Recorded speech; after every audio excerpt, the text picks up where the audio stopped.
నమస్తే అందరికీ. నిన్నటి అధ్యాయంలో ఖండయోగ సాధన, బాబా పాము విషం నుండి శ్యామాను కాపాడుట, గురుభక్తికి బాబా ఎలాంటి పరీక్ష పెట్టారో తెలుసుకున్నాం కదా.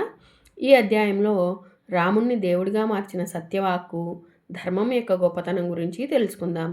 బాబా మన ఎదురుగా ఉన్నారనే భావన చేసి ఎప్పుడూ ధర్మ మార్గంలో మనల్ని నడిచేలా చూడమని బాబాని ప్రార్థిస్తూ ఈ అధ్యాయాన్ని ప్రారంభిద్దాం. అది 1903 సంవత్సరం. ధూలియా మెజిస్ట్రేట్ కోర్టులో ఒక వ్యక్తిపై కొన్ని వస్తువులను దొంగిలించాడనే నేరారోపణపై కేసు పెట్టబడింది. ఈ ముద్దాయి షిరిడీలోని సాయిబాబా తనకు ఆ వస్తువులను ఇచ్చాడని కోర్టులో చెప్పడం వలన సాక్ష్యం ఇచ్చుటకు బాబాను కోర్టుకు రమ్మని కోర్టు సమన్లు జారీ అవుతాయి. నానా చందోర్కర్ సలహాపై భక్తులందరూ ఒక అపీల్ను తయారు చేసి సాయిబాబా గొప్ప మహాత్ముడని, దైవ సమానంగా తామంతా భావిస్తామని, అలాంటి అవతార పురుషుణ్ణి ఒక సామాన్య మానవునివలే కోర్టుకు రప్పించుట అసమంజసమే కాక అనర్థదాయకమని, ఒకవేళ కోర్టు వారికి సాయిబాబా సాక్ష్యమే కావాలన్నచో ఒక కమిషన్ను నియమించి షిరిడీకి పంపి బాబావారి సాక్ష్యమును పొందవచ్చునని నివేదిక సమర్పిస్తారు. కోర్టు వారు దాన్ని అంగీకరించి 1వ తరగతి మెజిస్ట్రేటు, అసిస్టెంట్ కలెక్టర్ అయిన నానా జోషిని కమిషనర్గా నియమించి ఆ పనిపై పంపుతారు. ఈ విషయం షిరిడీలోని వారికి తెలియదు. కానీ బాబావారి రాకకు 3 గంటల ముందుగా కుర్చీలు బల్లలు తెప్పించి ద్వారకామాయి మసీదు ముందు ఒక కోర్టు వలె తయారు చేయిస్తారు. అప్పుడు కోర్టు వారు అడిగిన ప్రశ్నలకు బాబా ఇచ్చిన సమాధానంలో గల కొన్ని మనకు బాబా యొక్క నిజస్థితిని తెలియజేస్తాయి. కమిషనర్: మీ పేరు? సాయిబాబా. నన్ను అందరూ సాయిబాబా అని పిలుస్తారు. కమిషనర్: మీ తండ్రి పేరు? సాయి. ఆయన పేరును సాయిబాబాయే. కమిషనర్: మీ గురువు పేరేంటి? సాయిబాబా. వెంకూసుడు. కమిషనర్: మీ మతము ఏంటి? సాయిబాబా. కబీర్ మతము. కమిషనర్: మీ కులము? సాయిబాబా. దైవ కులం. కమిషనర్: మీ వయస్సు? సాయిబాబా. లక్షల సంవత్సరాలు. కమిషనర్: మీరు సత్యమే చెబుతానని ప్రమాణమే చేయండి. సాయిబాబా: నేను ఇంతకు ముందెప్పుడు అసత్యమును చెప్పలేదు, ఇక ముందెప్పుడు చెప్పబోను.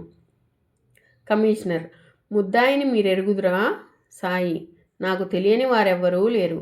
కమిషనర్: అతను మీ భక్తుడని మీరు తెలుసునని చెబుతున్నాడు. సాయి: నేను అందరి దగ్గర ఉంటాను, అందరూ నావారే. కమిషనర్: ముద్దాయికి ఆ సొమ్ములను మీరిచ్చారా? సాయిబాబా: ఈ ప్రపంచంలో ఎవరికి ఏమి కావాలన్నా నేనే ఇస్తాను. కమిషనర్: మీరు అతనికి ఇచ్చిన వస్తువులపై మీకు ఎలాంటి అధికారం ఉంది? సాయిబాబా: ఈ ప్రపంచంలోని ప్రతి వస్తువు నాదే, నాది కానిదేదీ లేదు. కమిషనర్: ఇది తీవ్రమైన దొంగతనమునకు సంబంధించిన నేరము. ముద్దాయి మీరు వస్తువులను ఇచ్చినట్లుగా చెబుతున్నాడు. సాయి: ఏమిటి అనవసరపు గొడవ? ఈ వ్యవహారంతో నాకే విధమైన సంబంధమూ లేదు. మొదటి సమాధానాలన్నిటికీ కమిషన్ ఆశ్చర్యపడగా, ఆఖరి సమాధానానికి కంగారు పడి ఏ విధంగా ఈ కేసును నిర్ణయించాలో తెలియక కొంతసేపు ఆలోచించి గ్రామ డైరీ ఆధారంగా ఆ ముద్దాయి ఆ గ్రామానికి ఎప్పుడూ రాలేదు, సాయిబాబా ఎప్పుడూ గ్రామం విడిచి బయటకు వెళ్ళలేదు, కాబట్టి దొంగ చెప్పిన విషయంలో నిజం లేదని నిర్ధారించి అతన్ని శిక్ష విధిస్తాడు. ఈ సాక్ష్యం విషయంలో బాబా పలికిన పలుకులను బట్టి ఈ సృష్టిలో బాబాకు తెలియని ప్రాణి కానీ వస్తువులు కానీ లేవని, సృష్టి అంతటిపై బాబాకు అధికారం కలదని అర్థమవుతున్నది. బాబా ఏ స్థితిలోనూ అసత్యం చెప్పి ఉండలేదనే విషయమూ అర్థమవుతుంది. సత్యవాక్ పరిపాలన బాబా నుంచి మనం నేర్చుకోవాల్సిన ముఖ్య విషయం. సత్యమే దేవుడు.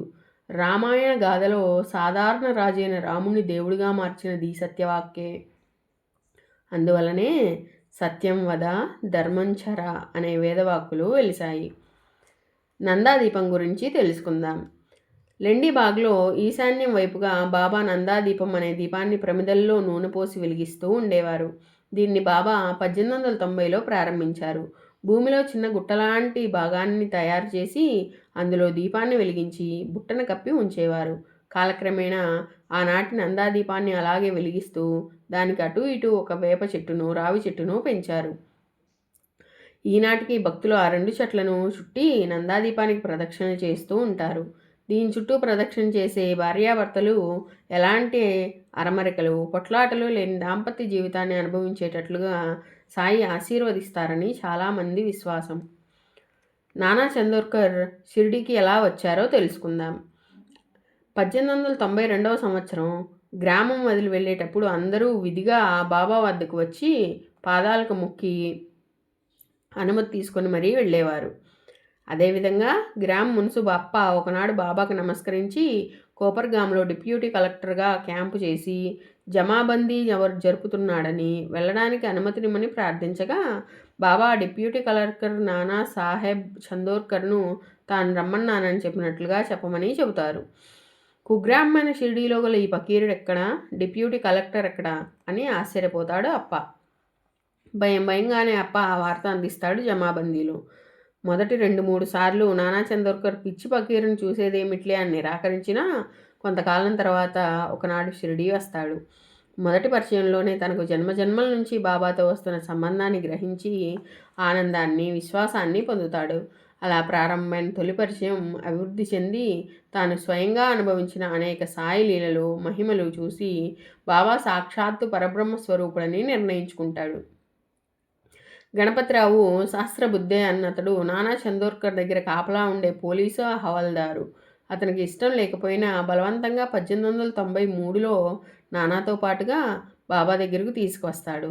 అలా కొన్నిసార్లు బలవంతంగానే వచ్చిన గణపతిరావు క్రమంగా బాబా యొక్క దివ్య మహిమలు, శక్తులను గ్రహించగలుగుతాడు. గణపతిరావు తర్వాత దాస్గణ్గా ప్రసిద్ధి చెందుతాడు.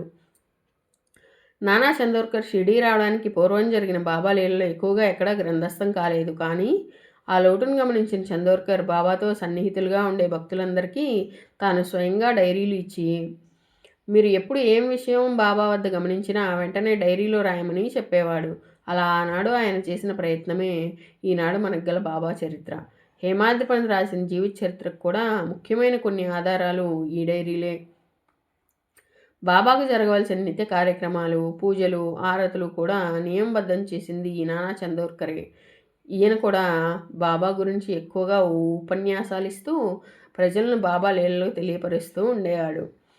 సహజంగానే నటుడు, గాయకుడు అయిన దాస్గణ్ కూడా విశేషంగా బాబా కథలను మహారాష్ట్ర అంతటా హరికథల ద్వారా ప్రచారం చేశాడు. ఈయన జీవితంలో బాబా తీసుకొచ్చిన మార్పును ముందు రాబోయే అధ్యాయాల్లో తెలుసుకుందాం. దాసుగణి వలె మన జీవితాన్ని కూడా సాయితత్వ ప్రచారంలో ఉపయోగపడే ఒక చిరు దీపంలో ఉపయోగించమని, అందుకు ఆ అవసరమైన విధంగా మన లోపల అన్ని ఈతి బాధలను సక్రమంగా తొలగించమని, మనలో గల మోహాన్ని నిర్మూలించమని సమర్థుడైన సాయిని ప్రార్థిస్తూ ఈ అధ్యాయాన్ని ఇంతటితో ముగిద్దాం. జ్ఞానస్వరూప సాయి మంగళం.